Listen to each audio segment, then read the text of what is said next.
Hello friends, मैं स्तुति। आज हम बात करेंगे पोस्ट ट्रांसक्रिप्शनल मॉडिफिकेशन के बारे में। तो देखेंगे पोस्ट ट्रांसक्रिप्शनल मॉडिफिकेशन क्या है। तो जो पोस्ट ट्रांसक्रिप्शनल मॉडिफिकेशन ये एंजाइम रिवर्सिबल और इरिवर्सिबल केमिकल चेंजेस है जो न्यूली ट्रांसलेटेड प्रोटीन में होता है। मीन्स पोस्ट ट्रांसक्रिप्शनल मॉडिफिकेशन और एंजाइमेटिक रिवर्सिबल और irreversible chemical changes in the newly translated protein. Means जो पोस्ट ट्रांसलेशनल मॉडिफिकेशन है वो एंजाइमेटिक इरिवर्सिबल और इरिवर्सिबल केमिकल चेंजेस है जो न्यूली ट्रांसलेटेड प्रोटीन के अंदर होता है। तो हम बात करेंगे जो पोस्ट ट्रांसक्रिप्शनल मॉडिफिकेशन है वो कितने प्रकार का होता है। जो पोस्ट ट्रांसलेशनल मॉडिफिकेशन है वो 4 प्रकार का होता है। पहला, addition of functional group to the protein. दूसरा, addition of other macromolecule to protein. तीसरा, बैकबोन क्लीवेज। चौथा, एडिशन ऑफ स्प्लिशिंग। और पांचवा, इंट्रासेलुलर प्रोटीन डिग्रेडेशन। तो सबसे पहले हम पहले के बारे में बात करेंगे जिसका नाम है addition of functional group to protein. तो addition of a functional group in a protein cause changes in a behaviour of protein. तो जब प्रोटीन में फंक्शनल ग्रुप को जोड़ा जाता है तो प्रोटीन में के बिहेवियर में चेंजेस होने लगता है। और जो फंक्शन मतलब जो एडिशन ऑफ फंक्शनल ग्रुप है उसका फॉलोइंग एग्जाम्पल है। पहला, फास्फोराइलेशन, मिथाइलेशन और एसिटिलेशन। इसको हम प्रोटीन के साथ जोड़ेंगे। तो पहला बात करेंगे फास्फोरिलेशन के बारे में। तो जो फास्फोरिलेशन होता है ये मोस्ट कॉमन टाइप होता है पोस्ट ट्रांसलेशनल मॉडिफिकेशन का। फास्फोरिलेशन के दौरान जो फास्फेट ग्रुप है वो प्रोटीन के साथ जुड़ेगा काइनेज एंजाइम के प्रेजेंस में। और जो effect of phosphorylation vary from protein to protein. और जो फास्फोराइलेशन का इफेक्ट है वो प्रोटीन से प्रोटीन में वेरी करता है। और कुछ प्रोटीन जो होता है वो एक्टिवेटेड होता है, कुछ नॉन डीएक्टिवेटेड होता है और अदर में के बिहेवियर में चेंज होता है फास्फोराइलेशन के दौरान। जो फास्फोराइलेशन है उसका मोस्ट कॉमन एग्जाम्पल है यूकैरियोटिक इनिशिएशन फैक्टर 2। जो फास्फोराइलेशन के कारण इनिशिएशन फैक्टर सेकेंड है वो राइबोसोम के साथ नहीं जोड़ता है और इनिशिएशन के होता है जो ट्रांसलेशन में उसमें भाग नहीं लेता है। मीन्स ये common example of phosphorylation is eukaryotic initiation factor 2 due to the phosphorylation of eukaryotic initiation factor 2 could not bind to ribosome। जो हमने बात किया था जो initiation of translation does not occurs। अब हम बात करेंगे मिथाइलेशन या एसिटिलेशन के बारे में। तो जब हम मिथाइल ग्रुप और एसिटिल ग्रुप को हिस्टोन प्रोटीन में जोड़ते हैं तो इन्फ्लुएंस ऑफ डीएनए पैकेजिंग होता है और जीन में एक्सप्रेशन होता है जो मॉडिफिकेशन ऑफ क्रोमोसोम स्ट्रक्चर में चेंजेस लाता है। मीन्स एडिशन ऑफ मिथाइल और acetyl group to histone protein can influence DNA packaging and gene expression by modification of chromatin structure। तो हम देखेंगे इन जनरल मेथाइलेशन, जब जनरल मेथाइलेशन होता है हिस्टोन प्रोटीन के साथ तो जो जीन एक्सप्रेशन है वो इनहिबिट होता है। और लेकिन जब एसिटिलेशन होता है हिस्टोन प्रोटीन के साथ तो जीन का जो एक्सप्रेशन होता है वो प्रमोट होता है। अब हम बात करेंगे एडिशन ऑफ अदर मैक्रोमोलिक्यूल के बारे में कि जो प्रोटीन के साथ जो अदर मैक्रोमोलिक्यूल जुड़ता है तो क्या होता है। तो जो ट्रांसलेशन के बाद कुछ जो मैक्रोमोलिक्यूल है जैसे कार्बोहाइड्रेट, लिपिड वो प्रोटीन के साथ जुड़ के फंक्शनल हो जाता है। और जब कार्बोहाइड्रेट प्रोटीन के साथ जुड़ता है तो उसे हम ग्लाइकोसिलेशन कहते हैं। और जो ग्लाइकोसिलेशन है उसके बनने की प्रक्रिया को हम ग्लाइकोप्रोटीन कहते हैं। Glycoprotein play an important role in protein folding, cell interaction, blood group determination etc। तो जो ग्लाइकोप्रोटीन है वो प्रोटीन के फोल्डिंग में काम करता है, सेल के इनिशिएशन में काम करता है और ब्लड ग्रुप के डिटर्मिनेशन में इसका काम होता है। अब हम बैकबोन क्लीवेज के बारे में बात करेंगे।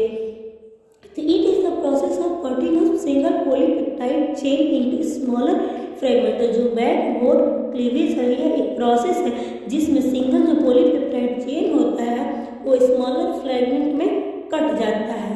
और बैकबोन क्लीवेज में जो पेप्टाइड बॉन्ड होता है पॉलीपेप्टाइड चेन का वो टूट जाता है। अब देखेंगे बैकबोन क्लीवेज कितने प्रकार का होता है? The backbone cleavage are following type. तो जो बैकबोन क्लीवेज है वो फॉलोइंग टाइप का होता है। पहला, ट्रिमिंग ऑफ सिग्नल प्रोटीन, मतलब छटाई होती है सिग्नल प्रोटीन का। Means signal sequence are 15 to 16 amino acid residue. जो सिंगल प्रोटीन सीक्वेंस होता है वो 15 से 60 एमिनो एसिड का रेजिड्यू होता है जो एंड टर्मिनल और पॉलीपेप्टाइड चेन पे जुड़ा होता है। The signal sequence are responsible for current transmembrane protein.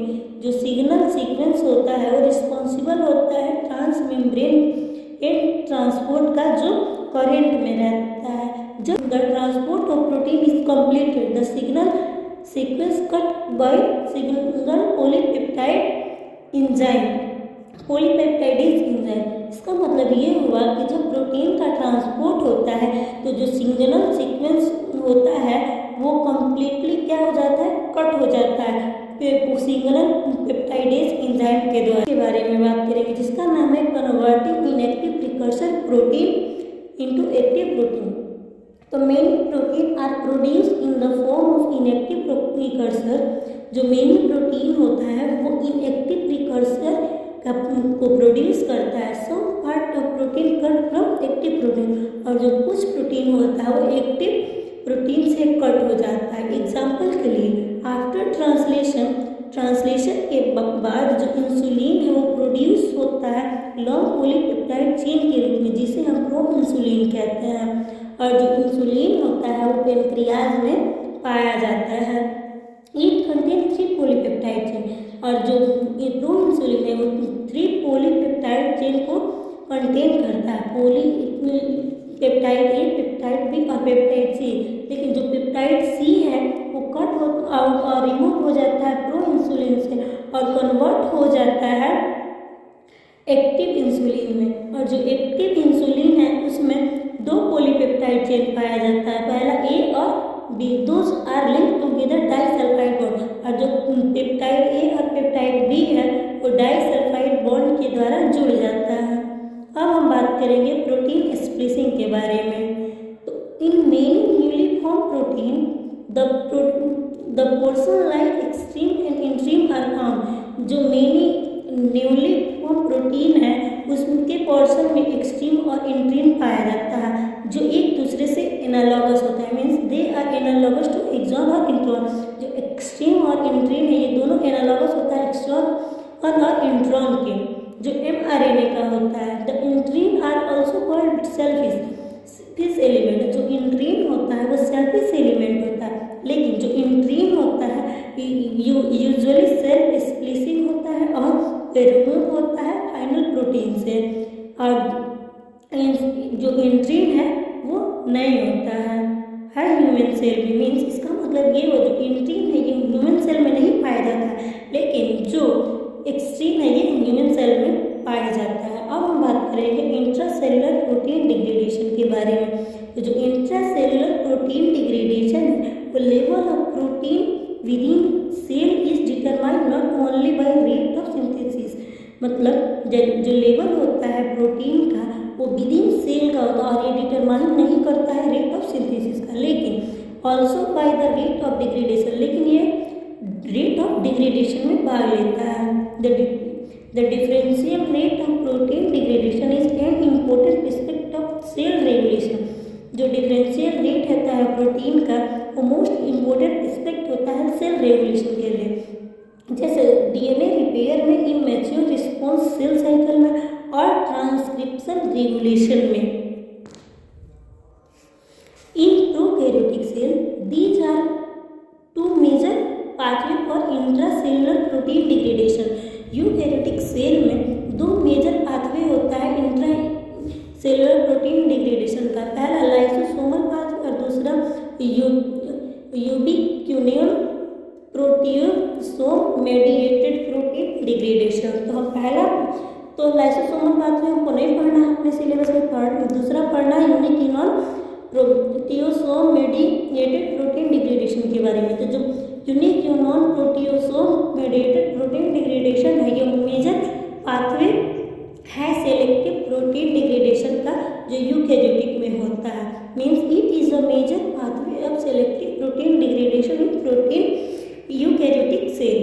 The cell are use ubiquitin as a marker. जो यूनिक्यूनोन है वो सेल में एक मार्कर की तरह काम करता है जो target cytosolic nuclear protein for degradation में काम करता है। तो जो यूनिक्यूनोन it in 76 amino acid long polypeptide it is highly conserved in a eukaryotic cell। जो यूनिक्यूनॉन है उसमें 76 amino acid long polypeptide chain पाया जाता है जो हाईली कंजर्व होता है सभी यूकैरियोटिक सेल में। और जो यूनिक्यूनॉन है उसको describe as kiss of death में किया गया for protein to which it attaches. जो होता है protein are market for degradation by attachment of ubiquitin. जो प्रोटीन है वो मार्कर का काम करता है degradation of attachment of ubiquitin के कारण जो amino acid group of lysine in residue होता है। और एडिशनल यूनिक्यूनोन जो है then added to form a multi ubiquitin और ये मल्टी यूनिक्यून के में भाग लेता है। The ubiquitin protein are recognise and degraded by multi unit. और ये मल्टी यूनिट के द्वारा ये क्या होता है डिग्रेडेड होता है और प्रोटीन कॉम्प्लेक्स का फॉर्मेशन करता है जिसे हम प्रोटियोसोम कहते हैं या बेस्ट डिस्पोजर ऑफ सेल कहते हैं। After degradation of target protein के डिग्रेडेशन के बाद the ubiquitin is release and residue in other cycle.